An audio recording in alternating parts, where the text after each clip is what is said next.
Serie de predicaciones del libro de Nehemías. Buenos días a los que no he podido saludar al principio. Espero que estéis bien. La semana pasada pusimos fin a las predicaciones sistemáticas que estábamos haciendo, esa serie de los unos a los otros, lo recordáis, ¿no?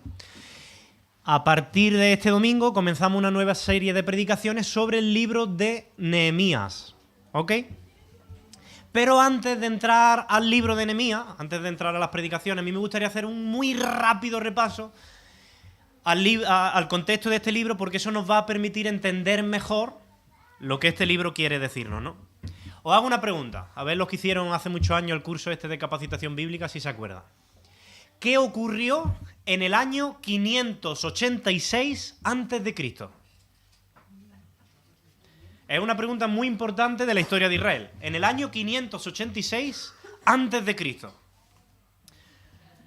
¿Cómo? Muy bien, bueno, hay algunos que aprobaron el curso.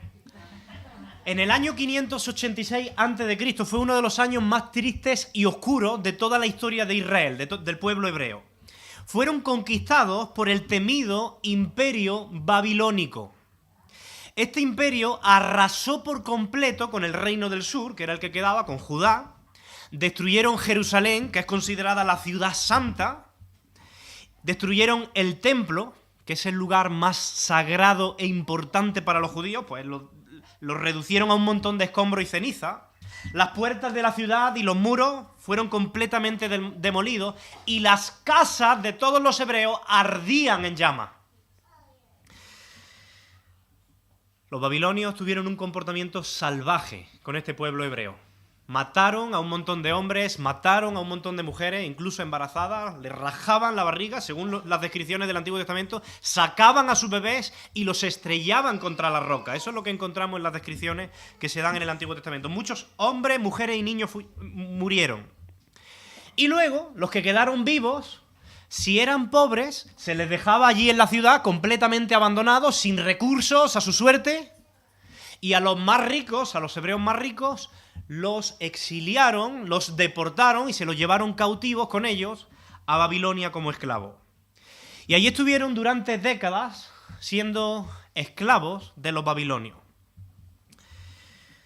Imaginaos, ¿no?, cómo estaban. Desolados por la destrucción que habían experimentado en Jerusalén. Habían visto sus casas arder, a sus mujeres ser asesinadas. Y tuvieron que emprender ese viaje mirando hacia atrás y viendo a su ciudad santa ardiendo. Ellos no podían encontrar ningún motivo de gozo estando en Babilonia. De hecho, si queréis saber cómo se sentían, podéis leer luego en vuestra casa el Salmo 137. Un salmo muy fuerte.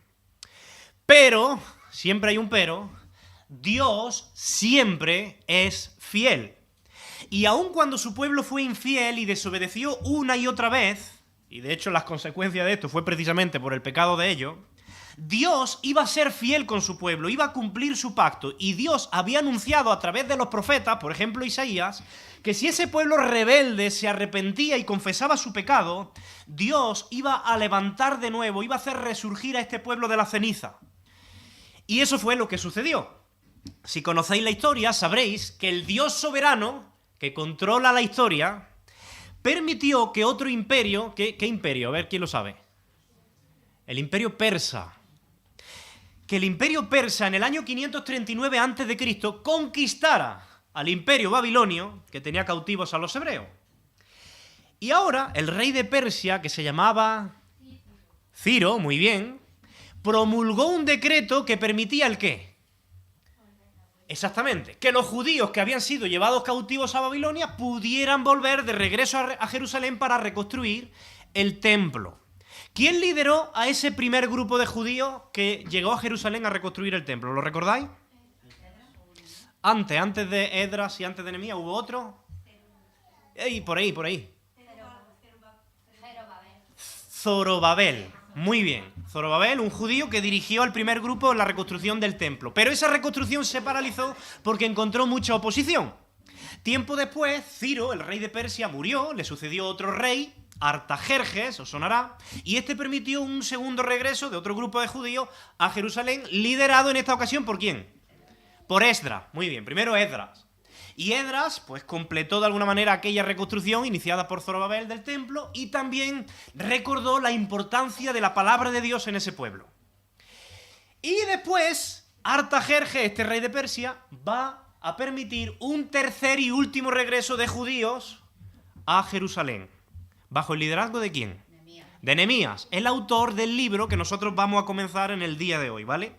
Nehemías, como veremos hoy, era un funcionario del rey, era un copero, él servía como copero al rey y va a recibir permisos para volver a Jerusalén y reconstruir los muros devastados de la ciudad.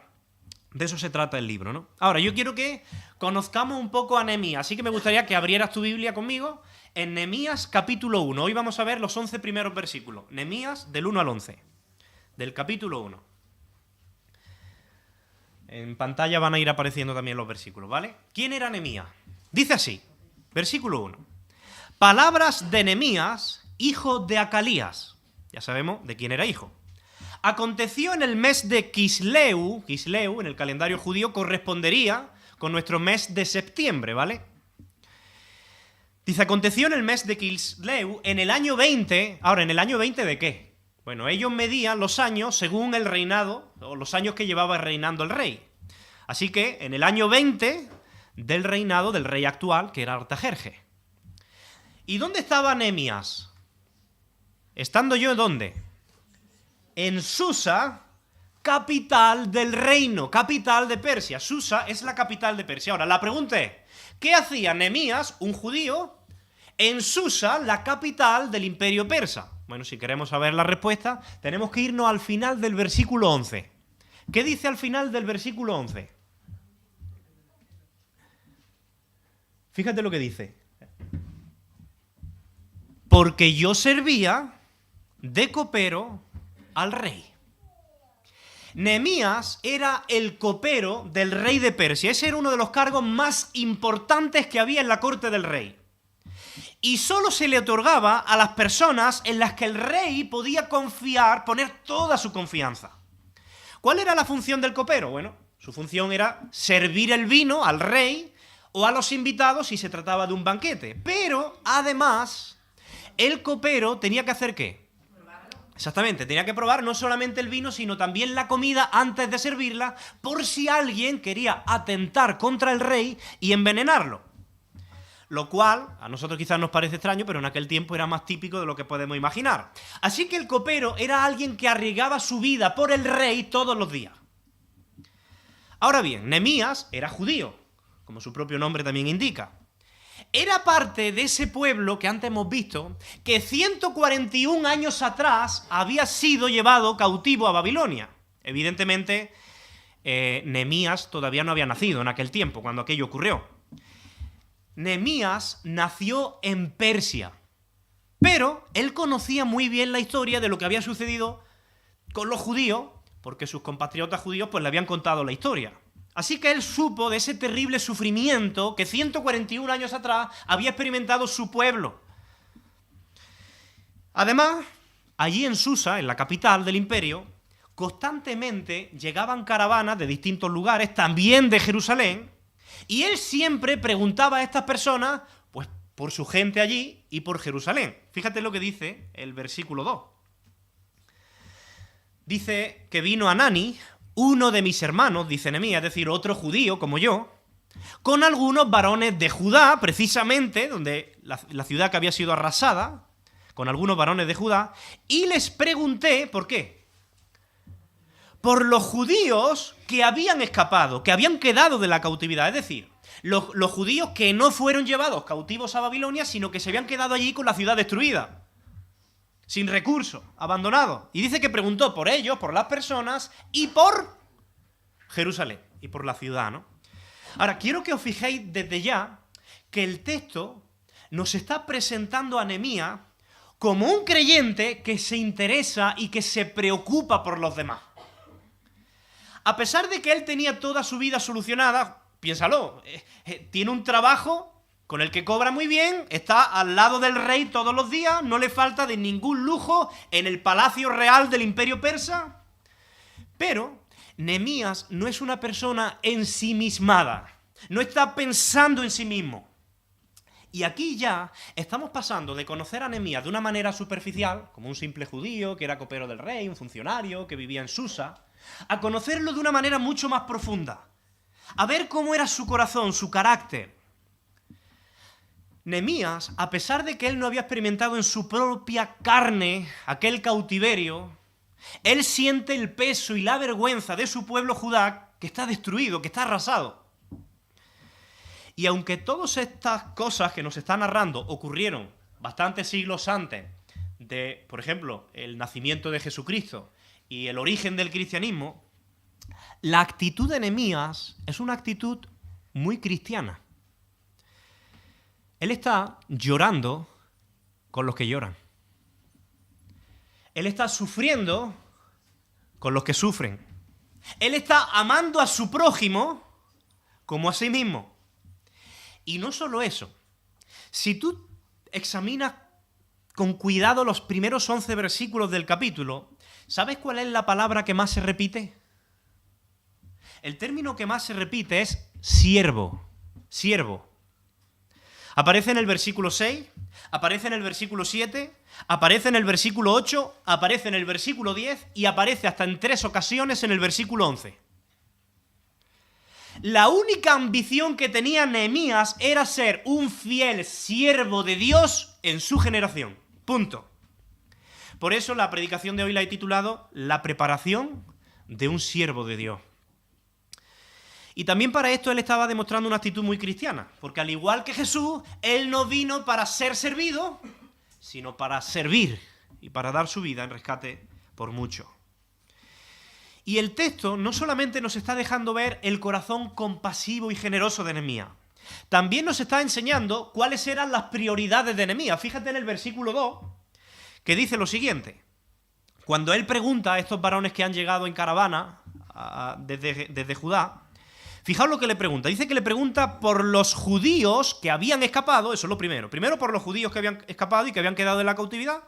Y luego le preguntó por Jerusalén, por la ciudad. La situación de las personas era para él infinitamente más importante que lo que había pasado con la ciudad, con los muros, incluso con el templo, a pesar de lo sagrado que fuera para ellos. Él estaba pensando constantemente en las demás. Y eso es precisamente a lo que Jesús nos llama a nosotros en el Nuevo Testamento. Ahora, yo quiero que tú te fijes también en la respuesta que le dan estos judíos en el versículo 3. Y me dijeron, el remanente de los que quedaron de la cautividad, allí en la provincia, ¿cómo están? Están en gran mal y afrenta. El muro de Jerusalén también está derribado y las puertas quemadas a fuego. Ellos también responden poniendo primero a las personas delante y después los muros y la ciudad, ¿no? Pero estas noticias que recibe Nehemías rompen su corazón. Fíjate la reacción que él tiene en el versículo 4. Cuando oí estas palabras, me senté y lloré. E hice duelo por algunos días y ayuné y oré delante del Dios de los cielos. Mira, él tenía un corazón muy sensible a la necesidad y al dolor de los demás. Nuestra generación, en cambio, ha cambiado mucho. Nosotros estamos tan habituados hoy día a encender el televisor, a llenar nuestra mente de imágenes muy fuertes, ¿no? De guerra. La guerra de Rusia y Ucrania, pero bueno, hay más de 20 guerras activas hoy día en el mundo. Muerte, violencia de género todos los días, maltrato infantil, abusos de poder, terremotos, las más de 20.000 víctimas. Las imágenes súper fuertes, desgarradoras que estamos viendo. Devastación, pandemia. Y poco a poco nuestra conciencia y nuestro corazón se van endureciendo a todas esas noticias, a todas esas imágenes, y ahora podemos ver ciertas cosas sin derramar una sola lágrima y sin sentir un dolor en el corazón que nos mueva a hacer algo. Nuestra generación es muy diferente a la generación de Nehemías. Pero también en esto, Nehemías nos está dando una lección a nosotros como cristianos. Ahora, ¿cuál fue la reacción inmediata de Nehemías cuando él recibió estas noticias tan terribles? Dice el versículo 4 que de inmediato él mostró dependencia de Dios, acudiendo a él ¿cómo? En ayuno y oración. Dice, ayuné, dice el versículo 4, y oré delante del Dios de los cielos. Mira, si algo caracteriza, y lo vamos a ver a lo largo de esta semana, si algo caracterizó la vida de Nehemías, fue su vida de oración. De hecho, de 13 capítulos que tiene el libro de Nehemías, podemos ver 9 de sus grandes oraciones. Esta es la primera, ¿no? Él era un hombre de oración, una persona que practicaba de manera asidua la oración. Y es muy interesante cómo él lo expresa en el versículo 4. Dice, cuando oí estas palabras, o sea, en ese momento, cuando oí estas palabras, ayuné y oré delante de Dios. La oración surgía en Nehemías de una manera espontánea, inmediata. No era algo forzado. Él no decía, él no se enteraba de las noticias y decía, ¡ay, Dios! Esto, que no se me olvide, la semana que viene, la reunión de oración que tenemos, oración conjunta, que no se me olvide decir, no. Inmediatamente salía en él el deseo de sentarse y orar. Su primera reacción siempre era volverse a Dios. Para él, la oración no era una práctica religiosa, fría, mecánica, era una experiencia vital diaria. Él no entendía la vida de fe sin la oración. Nada era para él más importante que presentarse delante de Dios en oración y compartir con él todas sus angustias, todas sus cargas. Y quiero detenerme en su oración porque creo que podemos aprender muchísimas cosas de ella. Mira, lo primero que podemos aprender de su oración, en el versículo 4, es que su oración era sincera. Él, dice el versículo, que se sienta y llora.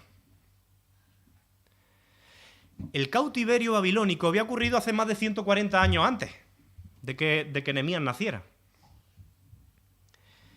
Aunque es verdad que las consecuencias todavía se sufrían, ¿no? No solo eso, Jerusalén estaba a más de 1.200 kilómetros de la capital del imperio persa, de Susa, donde Nehemías se encontraba. Estaba súper distante, les separaba un inmenso desierto entre medias. Pero con todo, Nehemías sentía la necesidad de esa gente como algo muy cercano. Lo segundo que aprendemos es que su oración no solamente era sincera, también era una oración sacrificada. Tú dirás, ¿una oración sacrificada? ¿Eso qué? Mira, él estaba convencido de que ante una situación tan terrible no había nada mejor que se pudiera hacer por aquellas personas que orar. Y para hacerlo con la mayor tranquilidad posible y sin distracciones, él decide negarse a sí mismo por un tiempo el alimento. Por eso dice que ayunó. Y quiero que entendamos bien lo que implicaba eso de que él ayunó en aquel tiempo, porque hoy día la vida moderna es tan ajetreada que nosotros muchas veces comemos deprisa para seguir haciendo rápidamente otras cosas, ¿no? Yo, de hecho, alguna vez he tenido que trabajar y a Natalia le molesta muchísimo. He tenido que comer mientras trabajaba porque me agobio y digo, uy, no voy a llegar, no me va a dar tiempo a preparar la predicación o cualquier cosa, ¿no? Y a veces me meto la comida en el mismo sitio donde estoy con el ordenador y lo estoy haciendo todo. Yo he visto a personas también comer de pie para mientras ir haciendo otras cosas porque llevamos una vida moderna muy ajetreada. Tratamos de comer rápido, como si fuera un trámite rápido. Pero en los países de Oriente Próximo, el tiempo de la comida no es ese trámite apresurado de nuestra moderna vida ajetreada, es todo lo contrario. Es el momento donde el reloj se detiene. Es la ocasión para tener las más placenteras y pausadas conversaciones y contactos sociales, sin prisa, para disfrutar. Así que cada vez que Nehemías ayunaba para orar, él disponía de aproximadamente un par de horas para dedicarse sin miedo a que nada le interrumpiera a la oración. Por eso, su oración es sacrificada. Lo tercero que podemos aprender acerca de sus oraciones es que era una práctica constante. Dice el versículo 4 que esto lo hizo por algunos días, dice literalmente. Pero es curioso que en el versículo 6, si lo puedes poner, también añade otro detalle importante. Dice, esté atento ahora tu oído y abierto tus ojos para oír la oración de tu siervo que hago ahora delante de ti. ¿Cuándo? Día y noche, día y noche, día y noche. Su oración es diaria, es constante, es continua, es insistente. A mí me recuerda esto mucho cuando lo estudiaba a la parábola que cuenta Jesús en el Evangelio de Lucas, en el capítulo 11. Él cuenta una parábola de un hombre que va a la casa de su amigo por la noche a pedirle 3 panes prestados. Entonces empieza a llamar a la puerta y el amigo pues le dice, mira, vete, no te voy a dar nada, porque es muy tarde y mis hijos están durmiendo. Y Jesús dice que aunque su amigo no se levante a darle los panes por el hecho de ser su amigo, sin embargo, por su insistencia y por su importunidad, finalmente se va a levantar y le va a dar todo lo que necesita. Y la conclusión de Jesús en esa parábola es, pedid y se os dará. Buscad y hallaréis, llamad y se os abrirá, porque todo aquel que pide recibe, y el que busca halla, y al que llama se le abre. Pues aquí tenemos a Nehemías, llamando con insistencia a la puerta de los cielos, de día y de noche, porque él sabía que no había ningún otro hombre en la tierra al que pudiera recurrir en busca de ayuda. Y cada vez que nosotros hoy acudimos a Dios en oración, de alguna manera estamos reconociendo, como Nehemías, nuestra total dependencia de Dios, nuestra confianza en Dios y demostrando, a través de la oración también, nuestro amor al prójimo. Mirad, lo siguiente que podemos aprender de la oración de Nehemías es que él confiaba en el poder de la oración. Fíjate que él resalta en su oración, y esto es muy importante, él resalta algunos aspectos fundamentales de la naturaleza de Dios. Mira lo que dice el versículo 5. Él comienza así su oración. Te ruego, oh Jehová, y ahora fíjate lo que pasa aquí. Porque uno, después de decir te ruego, oh Jehová, pues pensaría que va a hacer una petición, que va a rogar algo. Pero fíjate cómo empieza. Dios de los cielos, fuerte, grande, temible, que guarda el pacto y la misericordia a los que le aman y guardan sus mandamientos. Es súper interesante cómo Nehemías comienza su oración. Porque es la terrible situación que están viviendo en Jerusalén lo que a él le ha llevado a la presencia de Dios en oración. Sin embargo, de repente, ahora todos esos trágicos problemas de Jerusalén parecen pasar a un segundo plano ante la impresionante y gloriosa majestad de Dios. Hoy Antoñita compartía algo y va en la misma línea de esto. Seguramente tú has escuchado alguna vez esa frase de no le digas a tu Dios cuán grandes son tus problemas, sino dile a tus problemas cuán grande es tu Dios, porque eso va a cambiar tu perspectiva de los problemas. Pues eso es lo que Nehemías de alguna manera está haciendo en esta oración. Él empieza a reflexionar en cómo es Dios. Sí, el problema de Jerusalén es muy grande, pero tú eres el Dios de los cielos, eres grande, eres fuerte, eres temible.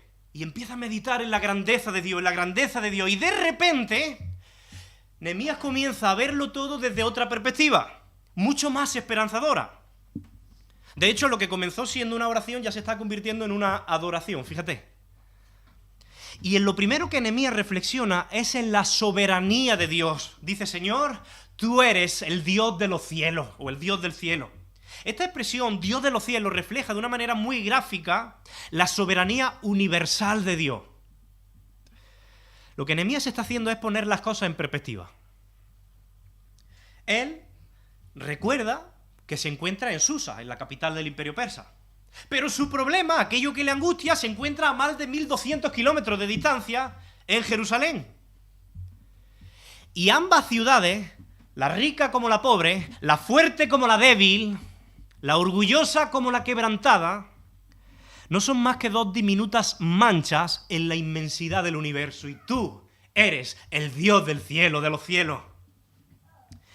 Pero a pesar de que el Dios de los cielos es soberano, Dios no es un Dios distante, ajeno a nuestras realidades diarias. Fíjate que Él no solamente lo describe como el Dios de los cielos, sino que sigue diciendo que es fuerte y grande. Y esos dos términos se utilizan con mucha frecuencia para describir las obras de Dios a lo largo de la historia con el pueblo de Israel. Nehemías de alguna manera está diciendo, Señor, tú eres el que liberó al pueblo de Israel de la esclavitud en Egipto, con mano poderosa. Tú eres aquel que nos permitió entrar en la tierra prometida a pesar de la oposición de ejércitos poderosos. Tú eres aquel que cuidó a Daniel, tu siervo, en el foso de los leones. Tú eres aquel que cuidó a los amigos de Daniel en el horno de fuego ardiendo. Tú eres grande y eres fuerte. Nehemías tiene la seguridad de que el Dios de los cielos actúa de una manera cercana y poderosa en nuestras vidas. No es un Dios distante, no es un Dios lejano. Y él sabe que el éxito solamente lo puede garantizar un Dios que es fuerte y grande. Y este es su Dios. Y lo siguiente que dice en el versículo 5 es que este Dios, el Dios de Nehemías, es temible. ¿Qué significa eso? Mira, esta expresión hace referencia a la santidad de Dios. El hombre debe tener temor de Dios, un temor reverente, porque Él es santo y nosotros somos pecadores. Y Nehemías se acerca a Dios muy consciente de la santidad de Dios y con una profunda reverencia, con un gran respeto. De hecho, es esa conciencia de la santidad de Dios lo que le va a llevar a continuación en el versículo 6, fíjate lo que produce en él. Dice que él comienza y dice: esté atento a tu oído y abiertos tus ojos para oír la oración de tu siervo que hago ahora delante de ti día y noche por los hijos de Israel. ¿Pero qué hace a partir de ahora? Y confieso los pecados. Aquí está, ante la temible santidad de Dios, él no puede sino hacer otra cosa que confesar lo negro, lo oscuro, lo sucio de sus pecados. Dice: confieso los pecados de los hijos de Israel que hemos cometido contra ti. Sí, yo y la casa de mi padre hemos pecado.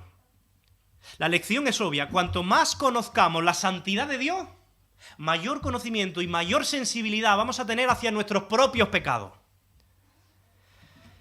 Yo no sé si tú has escuchado alguna vez a las personas decir: bueno, yo soy buena persona, yo merezco ir al cielo, yo no he matado a nadie. Las personas que se consideran a sí mismas buenas personas, en realidad están demostrando lo poco que conocen a Dios y lo lejos que están de Él, del Dios Santo. Porque cuando una persona tiene un encuentro con el Dios Santo y conoce su naturaleza santa y compara su vida con la naturaleza perfectamente santa de Dios, no va a poder decir otra cosa que ninguno hay bueno, sino solo uno: Dios. Y seguidamente comenzará a confesar su pecado y arrepentirse de él. Eso es lo que está haciendo Nehemías. Ahora, que Dios sea santo y que nosotros seamos pecadores tampoco debe entristecernos sobremanera, ojo. Nehemías nos recuerda que Dios no solamente es santo. Fíjate cómo continúa el versículo 5. Él dice que este Dios también guarda el pacto y la misericordia, ¿a quiénes? A los que le aman. Nehemías describe también a Dios como misericordioso, como un Dios de infinita gracia que ha hecho un pacto de amor para con quienes le aman. Y Dios va a ser fiel a su pacto. Sí, es verdad que este pueblo ha sido muchas veces rebelde a Dios, pero Dios nunca ha dejado de mostrarle su amor. Y dice el versículo 5 que guarda el pacto y la misericordia a los que le aman, ¿y qué más? Y guardan sus mandamientos. Guardan sus mandamientos. Él ha dado mandamientos. O sea, Nehemías es consciente de que ese Dios de los cielos no es un Dios distante y silencioso. No. Es un Dios que ha obrado con poder y fuerza y que además se ha revelado. Ha dado mandamientos. Ha hablado de una manera clara a lo largo de los siglos. Así que Nehemías sabe que ese Dios que se ha comunicado y que desea comunicarse no va a dejar ahora a Nehemías sin instrucciones precisas respecto a la tarea que él tiene por delante. Es impresionante la reflexión que está haciendo Nehemías acerca de la naturaleza de Dios. Se ha olvidado ya del problema de alguna manera. El problema ha pasado a un segundo plano. Él está cautivado por esa naturaleza de Dios. Y él sabe que Dios le va a dar instrucciones precisas.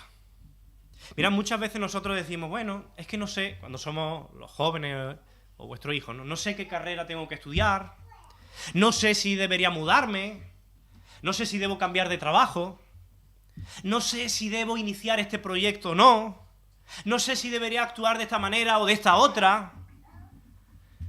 Y Dios está esperando que nosotros vayamos a Él en oración para recibir instrucciones precisas y su guía.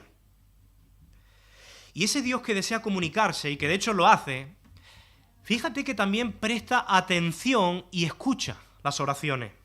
Este Dios no es como el de las naciones paganas, como esos ídolos sordos que no escuchan. Fíjate lo que dice Nehemías en el versículo 6. Dice, esté atento tu oído y abiertos tus ojos para oír la oración de tu siervo. Yo no sé si tú has parado a pensar en el hecho de que Dios escucha las oraciones. O sea, es impresionante saberse escuchado por Dios. No sé si, imagino que sí, todos hemos visto en la tele, cuando un equipo de fútbol profesional pues llega a una ciudad para un partido, ¿no? Siempre suele haber un montón de seguidores detrás de las vallas, esperando que bajen del autobús, para que se paren, para que les firmen un autógrafo. Muy pocos se detienen. De hecho, suelen ir con los cascos de música, o con el móvil, o hablando por teléfono, ¿no? Y cuando alguno se detiene, sí lo hace con prisa, lo hace con desinterés, mientras habla por teléfono y te firma un autógrafo, y se van. Pero tú nunca verás a un jugador profesional que se detenga ante una persona y le diga, oye, ¿cómo estás? Vamos a hablar.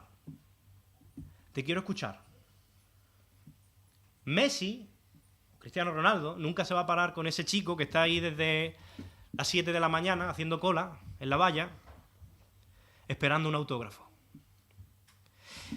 Estas personas no se van a detener para escuchar tus necesidades. Pero qué cosa más increíble que el Dios eterno, el Todopoderoso, tu Creador, se detiene para escucharte. Y quiere estar contigo. Y desea escuchar tus oraciones cuando clamas a Él con el corazón que Nehemías está demostrando. Mirad, Nehemías quiere ser un siervo de Dios en su generación. Nehemías sabe que Dios le quiere utilizar. Nehemías sabe también que los siervos de Dios primero necesitan ser purificados antes de ser utilizados. Y esa reflexión que él ha tenido acerca del carácter de Dios en su oración le recuerda la realidad de su pecado y del pecado del pueblo de Israel que todavía no había sido erradicado. Fíjate cómo dice la segunda parte del versículo 6 y el versículo 7. Dice así la segunda parte del versículo 6. Dice, y confieso los pecados de los hijos de Israel que hemos cometido contra ti. Sí, yo y la casa de mi padre hemos pecado. Versículo 7. En extremo nos hemos corrompido contra ti. Y no hemos guardado los mandamientos, estatutos y preceptos que diste a Moisés, tu siervo. Mirad, su confesión es muy sincera. Él no intenta de alguna manera justificar al pueblo hebreo por lo que había hecho, por su rebeldía. Él no trata de justificarlo. Nosotros a veces tratamos de justificar nuestros errores, nuestro pecado, con razonamiento humano, ¿no? Nuestra tendencia natural suele ser esa. De hecho, la historia del Génesis nos demuestra que eso es algo innato a nuestra naturaleza caída, el querer justificar nuestro pecado. Cuando Adán peca, ¿qué es lo que hace? Él se justifica y dice, Señor, la mujer que me diste me dio de comer. Si la mujer no me hubiera dado, yo no hubiera comido. Está tratando de justificar su pecado, en vez de reconocerlo. Pues nosotros somos dados a hacer lo mismo. Pero Nehemías sabe que si de verdad él quiere ser un fiel siervo de Dios y ser usado en su generación, las excusas y las justificaciones no valen. Si tú y yo queremos ser usados por Dios en nuestra generación, que también es muy difícil, debemos estar dispuestos a confesar nuestro pecado. Y uno de los problemas de nuestra generación es precisamente ese. Primero, que no estamos muy dispuestos a confesar nuestro pecado. Y segundo, que estamos aprendiendo a vivir en una comodidad vergonzosa con el pecado. Por ejemplo, podemos estar a lo mejor enojados con un hermano en la fe y sin embargo venir a la iglesia, unirnos a las alabanzas, levantar nuestras manos y decir que Dios es santo. Se está perdiendo de alguna manera en nuestra generación esa conciencia del pecado, de la gravedad del pecado. Estamos olvidando que fue el pecado lo que llevó a Jesucristo a la cruz del Calvario. Y quizá ya no nos parece tan grave el pecado. Pero Nehemías es consciente de que o bien Dios destruye el pecado en sus vidas, o bien el pecado terminará destruyéndoles a ellos. Así que él confiesa el pecado.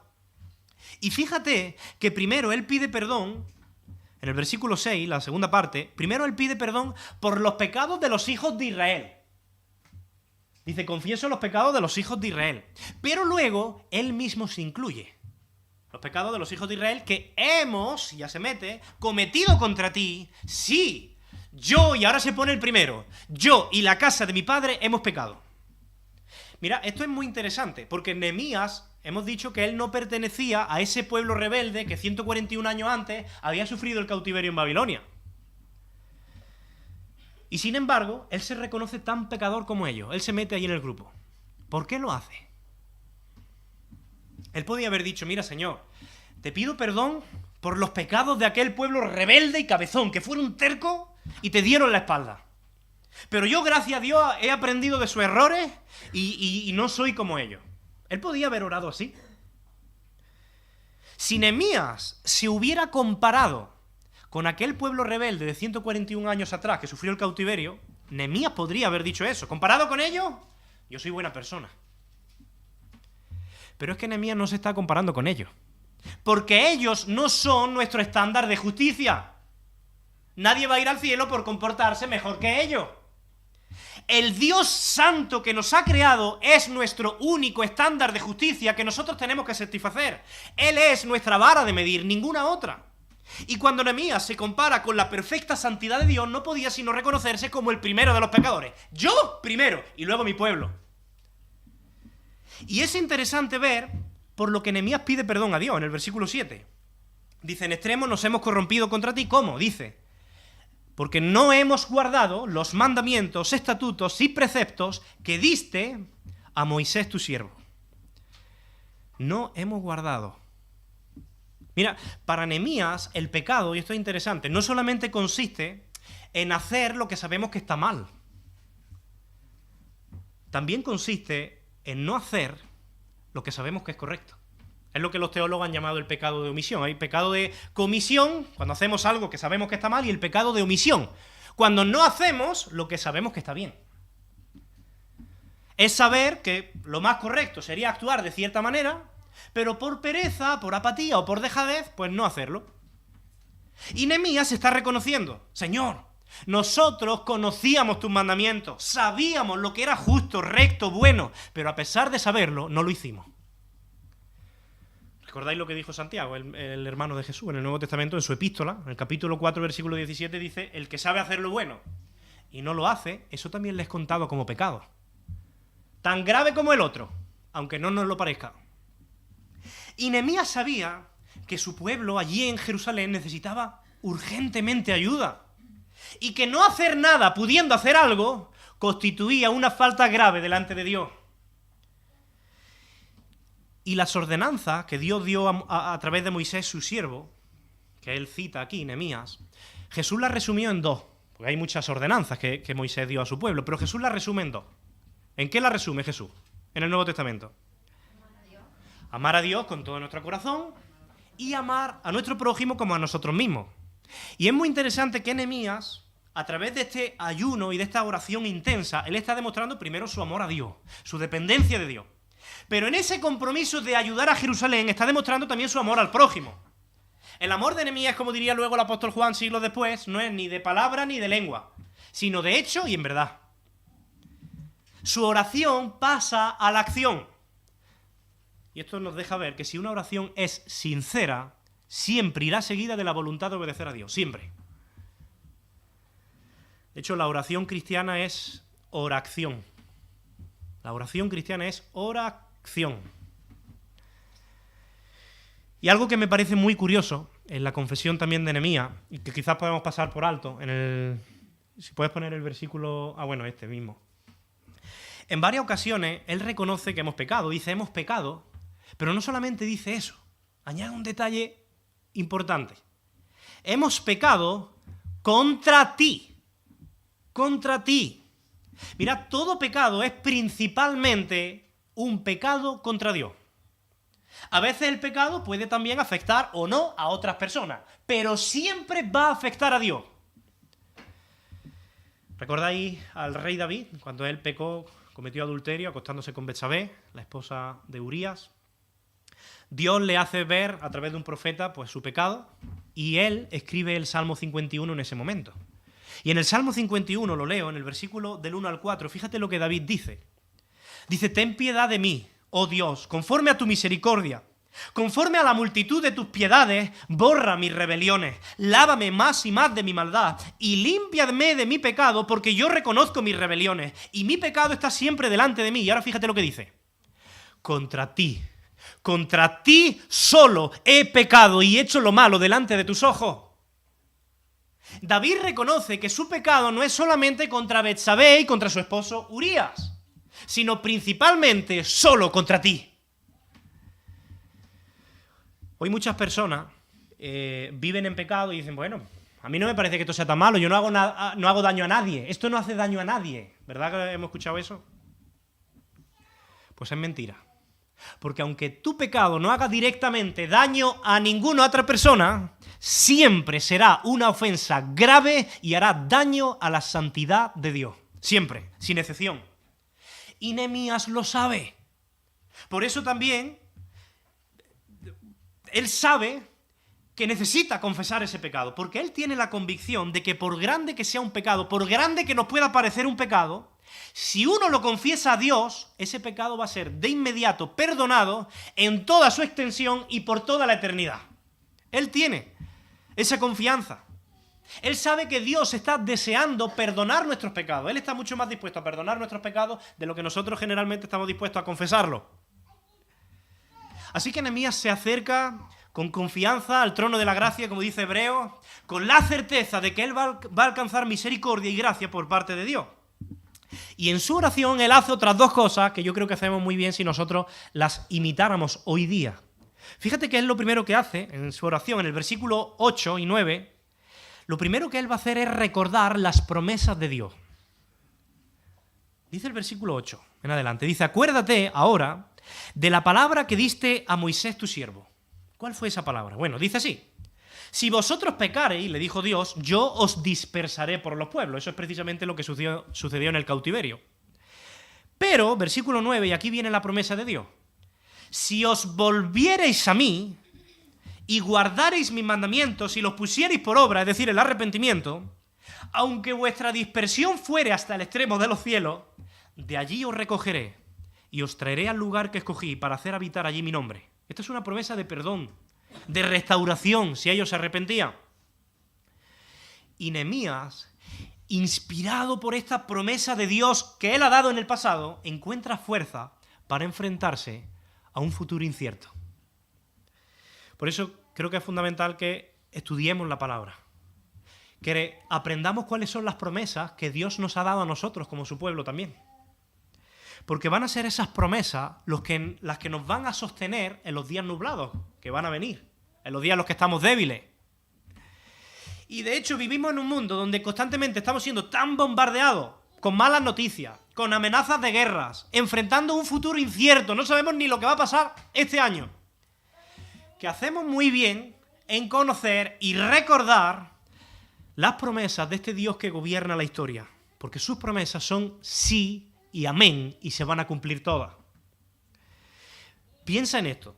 Nehemías, por un lado, tiene la promesa de Dios, de que si ellos se arrepienten, confiesan su pecado, Dios los va a volver a hacer resurgir como el pueblo de Dios. Ahí está la promesa. Pero por otro lado, él tiene la realidad de un pueblo que está completamente destruido, a más de 1200 kilómetros de distancia, y encima, por si fuera poco, él tiene un oficio pues que no le permite, él no dice, bueno, pues me voy este fin de semana allí, echo una mano. No. Él trabaja para el rey. Él no puede irse, él tiene un oficio que le ata, él no es libre. O sea, la situación desde la óptica humana es muy difícil. Por un lado, la promesa de Dios, pero por otro lado, la realidad es todo lo contrario. Está muy negro, eso no lo veo. Pero él decide agarrarse a la promesa de Dios. Si tú lo has dicho, los vas a cumplir. Sean cuales sean las circunstancias.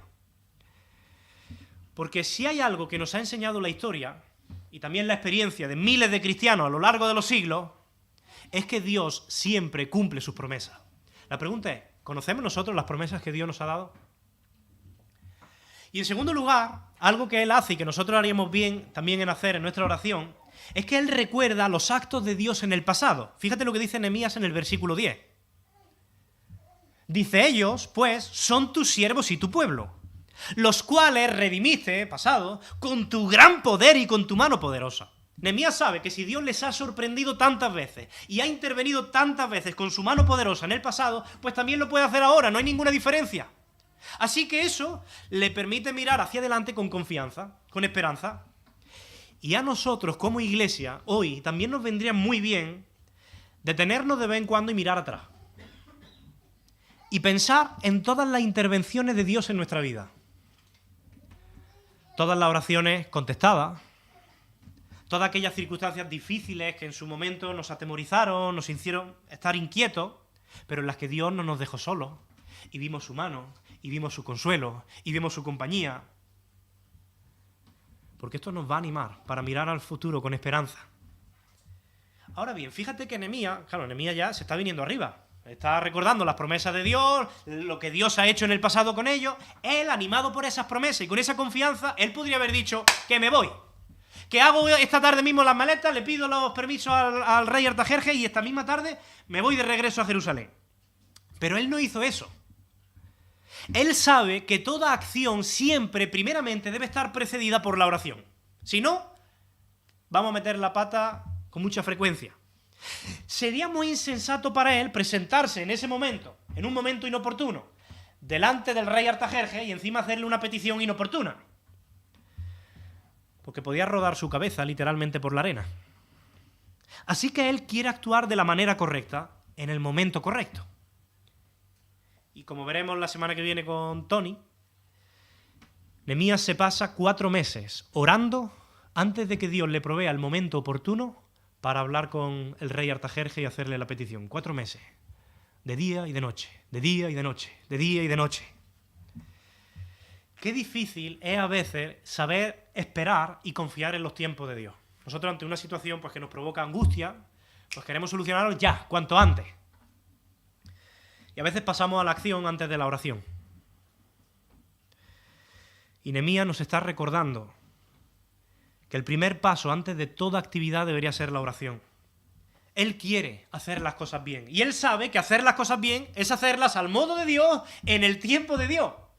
Mira, él ha estado toda su vida rodeado de personas cuyo principal propósito era reverenciar al rey.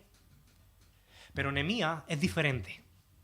Su mayor deleite, su mayor satisfacción es satisfacer, reverenciar a Dios, no al rey. O no solamente al rey, complacer a Dios. De hecho, fíjate lo que dice el versículo 11, él mismo lo expresa. Dice: te ruego, oh Jehová, que esté atento tu oído a la oración de tu siervo y de tus siervos. ¿Quiénes qué? Quienes desean reverenciar tu nombre. Por cierto, qué bonito que en este versículo Nehemías pueda decir: escucha la oración de tu siervo y de tus siervos. Qué bonito que él pueda decir eso. Él sabía que esa carga él no la estaba llevando solo. Él sabía que había un grupo de hermanos que estaban orando con él, que estaban compartiendo su carga. Y eso se convierte para él en una fuente de apoyo. Qué bueno saber que cuando tú estás enfermo, no estás solo. Que cuando hay una situación que te aflige, que te produce ansiedad, que te da miedo, no estás solo. Y que hay un grupo de hermanos, de otros siervos de Dios que quieren y pueden orar contigo. Por eso es fundamental que oremos los unos por los otros, como hemos estado viendo. Por eso es fundamental que participemos en las reuniones de iglesia los unos con los otros. Y es precisamente esa entrega a la oración lo que le va a aportar a Nehemías una nueva perspectiva del problema. Fíjate lo que dice en el versículo 11. Porque hay que tener en cuenta hasta cada palabra que él utiliza. Dice: concede ahora buen éxito, dice en esta parte, concede ahora buen éxito a tu siervo, le dice a Dios, y dale gracia delante de aquel varón, porque yo servía de copero al rey. Dice: dale gracia delante de aquel varón, lo llama varón. Otras versiones dicen delante de ese hombre. Pues ese hombre no es un hombre cualquiera, es el rey de todo el poderoso imperio persa. Pero, ante el temor de tener que hacer una petición así, ante el rey de todo el imperio persa, Dios le pone a Nehemías en el pensamiento de que este rey no es más que eso, un hombre. Y esto es importante, puede parecernos a nosotros obvio, ¿no? ¿Qué va a ser entonces? Vale, pero en aquel contexto, en el Oriente Próximo, el monarca era considerado casi siempre como una figura semidivina. Se le veía como a un dios. Pero Nehemías no tenía que ver a Artajerjes desde los ojos de un simple cortesano. Él tiene que ver a Artajerjes desde la perspectiva del Señor de la creación. Y entonces, incluso los hombres poderosos y los reyes de este mundo se ven así, chiquititos, como lo que son, hombres. De hecho, seguramente, Nehemías como judío, pues conocía muy bien Proverbios 21. ¿Sabéis lo que dice Proverbios 21? Dice así: el corazón del rey está en la mano del Señor, y a todo lo que él quiere, lo inclina. Por eso, Nehemías dice: concede buen éxito a tu siervo, y dale gracia delante de aquel varón. Y así será, como veremos la semana que viene. Ahora, quizá tú puedas pensar, y ya voy a acabar con esto, que la situación de Nehemías es muy diferente a nuestra situación. Porque nosotros no tenemos una Jerusalén destruida. ¿O sí? Cuando yo enciendo la televisión y veo las noticias, yo veo un mundo roto, destruido. La guerra de Rusia y Ucrania. En menos de 10 días se cumple 365 días desde que empezó. La recesión económica del mundo. Las más de 20.000 víctimas, ya he perdido la cuenta, no sé si es así, de los terremotos de Turquía y Siria. Las violencias que vemos todos los días. Las muertes, las injusticias, las amenazas, las mentiras, los miedos, las pandemias. Y como Nehemías, nosotros también tenemos por delante un futuro muy, muy incierto. Y aquí estamos nosotros. Decimos ser hijos de Dios, decimos ser siervos de Dios, pero ¿qué espera Dios de nosotros ante esta realidad? ¿Cómo podemos ser nosotros fieles siervos de Dios en esta generación en la que Dios nos ha puesto? Porque no es casualidad que Dios nos haya puesto en esta generación. Pues creo que podemos aprender mucho del ejemplo de Nehemías. Mi ánimo en este día es que nosotros podamos tener una mente abierta y receptiva a la dirección que Dios quiere decirnos, marcarnos, mostrarnos en medio de este mundo roto. Acerca del cómo podemos ayudar, acerca del cómo podemos actuar. Y que nuestra reacción inmediata ante todas estas noticias terribles que recibimos todos los días en televisión sea siempre la oración. La oración inmediata. Espontánea, sincera, persistente, sacrificada incluso. No permitamos que todas esas terribles noticias, porque suele pasar con mucha frecuencia, terminen de alguna manera nublando nuestra mente y haciendo que nuestras esperanzas se fumen, quitándonos el gozo, llenando nuestro corazón de ansiedad, robándonos la paz. Detengámonos con frecuencia, porque es necesario hacerlo como Nehemías, pararnos en el camino, mirar atrás y meditar en quién es Dios. Porque cuando nosotros hagamos eso, los demás problemas pasarán primero a un segundo plano. Y veremos las cosas luego en perspectiva. Veremos que Dios es el Dios del cielo, es soberano. Que Él es el Dios de amor que cuida de nosotros. Que Él es el Dios grande y poderoso que no tiene límite y que interviene en nuestras vidas. Que Él es el Dios cercano, comunicativo, que quiere darnos instrucciones precisas. Que quiere escuchar nuestras oraciones. Y encontremos en la palabra de Dios las promesas de Dios. Y agarrémonos a ella y recuérdalas. Mejor dicho, recuérdatelas. Y mira al pasado. Y mira cuántas veces Dios ha intervenido en tu vida. Recuerda esas oraciones que tú hiciste hace años y cómo Dios las contestó. Y recuerda que Él es poderoso para seguir haciendo proezas y seguir siendo fiel en tu vida. Y busca a otros que oren contigo. No llores solo. No te rompas solo. Busca a otros siervos de Dios que compartan esa carga. Y antes de actuar, antes de hacer nada, ora. Y ponte en las manos de Dios confiando en sus tiempos, que no siempre son sus tiempos. Confiando en sus planes, que no siempre son tus planes. Y confiando en que a pesar de lo grande que se vean los obstáculos, recordáis que Nehemías tenía por un lado las promesas de Dios, pero por otro la realidad que era muy negra. Recuerda que por muy grandes que aparenten ser los obstáculos, Dios te va a dar los recursos necesarios para llevar a cabo con éxito sus propósitos. Y eso es lo que vamos a ver a lo largo del libro de Nehemías. Estos son los pasos que a lo largo de la historia han dado miles de creyentes y nunca sus esperanzas han sido defraudadas. Vivamos de esta manera. Procuremos preparar nuestro corazón como Nehemías para ser fieles siervos de Dios en medio de esta generación. Que el Señor nos ayude. Vamos a orar. Señor, gracias por tu palabra. Gracias también por tus siervos. Porque si hay algo bueno en ellos, no depende de ellos, depende de ti. Y eso también nos da confianza en que tú puedas hacer algo bueno en nosotros. Señor, ayúdanos a tener este corazón generoso, entregado a los demás, como tenía Nehemías. Ayúdanos, Señor, a vivir la vida de oración de una manera distinta, como quizás lo hemos hecho durante mucho tiempo. A tener oraciones espontáneas, sinceras, persistentes. Ayúdanos, Señor, a recordar quién tú eres, a meditar en tu grandeza, en tus promesas. Y ayúdanos a ser una iglesia aquí, la iglesia de Torre del Campo, llena de siervos tuyos, pero de siervos fieles. Siervos que cumplen su propósito, siervos que son de utilidad, que no están ensimismados en sus propios problemas, en su mundo, sino que buscan aprovechar esta corta vida, estos cortos días, antes de estar contigo por la eternidad, para cumplir tus propósitos y ser de bendición para otros. Ayúdanos a hacerlo todo en el nombre de Jesús y en el poder del Espíritu. Amén, Señor.